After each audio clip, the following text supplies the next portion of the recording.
செவ்வாய்க்கிழமை இல்லையா, முருகப்பெருமானுக்கே உரிய நாள் இன்றைக்கி பிரதோஷம் கூட வந்திருக்குங்க.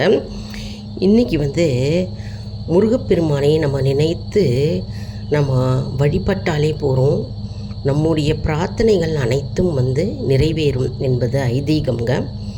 மற்றும் முருகப்பெருமானுக்கு நம்ம விரதம் இருந்து கந்த சஷ்டி கவசத்தை பாராயணம் செஞ்சோம்னா என்ன பலன்கள் கிடைக்கும் அப்படின்னு பார்க்கலாம்.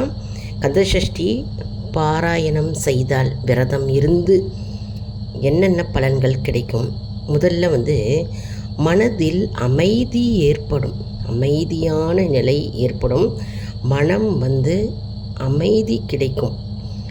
அடுத்தது பார்த்தோம்னா திருமண தடை நீங்கும். உங்கள் வீட்டில் பொண்ணு பிள்ளைலாம் திருமண தடை ஏற்படுகிறது என்றால் அது நீங்கும். பொண்ணுக்கு பிள்ளைக்கு வரன் பார்த்து கொண்டே இருப்பீங்க, ஆனால் வரன் தள்ளி போயிட்டே இருக்கு இல்லையா, அந்த திருமண தடைகள் அப்படியே நீங்கும். அடுத்தது பார்த்தோம்னா குழந்தை பாக்கியம் கிடைக்கும். குழந்தை இல்லாதவர்களுக்கு குழந்தை பாக்கியம் கிடைக்கும். அடுத்தது வறுமை நிலையில் இருக்கிறவங்க வறுமைகள் விலகும், வறுமை நிலை நீங்கும். அடுத்தது பார்த்தோம்னா எதிரிகள் தொல்லை குறையும்.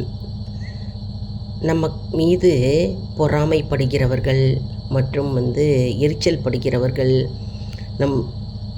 நம்மை கண்டு நம்முடைய வளர்ச்சியை கண்டு வியந்து ஆச்சரியப்பட்டு நம் மீது உள்ள திருஷ்டி தோஷங்கள், அந்த எதிரி தொல்லை எல்லாம் அப்படியே நீங்கும். எதிரிகள் தொல்லை குறைய ஆரம்பிக்கும். அவ்வளவு சக்தி வாய்ந்தது இந்த கந்தசஷ்டி கவசம் படித்தாக்க. அடுத்தது பார்த்தோம்னா நேர்மறை எண்ணம் உண்டாகும் நமக்கு. அடுத்தது லக்ஷ்மி கடாட்சம் பெருகும். வீட்டில் லக்ஷ்மி கடாட்சம் உண்டாகும். தரித்திரம் செய்வினை பீடைகள் அகலும். அடுத்தது தீய சக்திகள் நம்மை அண்டாது. எந்த தீவினைகள் தீய சக்திகள் எதுவுமே நம்மக்கிட்ட வராதுங்க, அது பலிக்கவும் பலிக்காது. அடுத்தது பார்த்தோம்னா உடல் நலம் ஆரோக்கியமாக இருக்கும். உடல் ஆரோக்கியமாக இருக்கும். நம்ம எந்த நோய் பிணியிலிருந்து நம்மை அந்த கவசமானது, முருகப்பெருமானுடைய கந்தசஷ்டி கவசம் நம்மை பாதுகாக்கும் ஒரு அற்புதமான மருந்தாக திகழ்கிறது. அதனால் நம்ம உடல் ஆரோக்கியமாக இருக்கும். அதனால் தினசரியே நம்ம கந்தசஷ்டி கவசம் படிக்கலாம். அதுவும் குறிப்பாக உங்களுக்கு தினமே படிக்க முடியல அப்படின்னா செவ்வாய்க்கிழமை அன்னைக்கு நம்ம கந்தசஷ்டி கவசம் படித்து முருகப்பெருமானை வழிபடுவோம். நம்ம சேனலை லைக் பண்ணுங்கள், ஷேர் பண்ணுங்கள், சப்ஸ்கிரைப் பண்ணுங்கள்.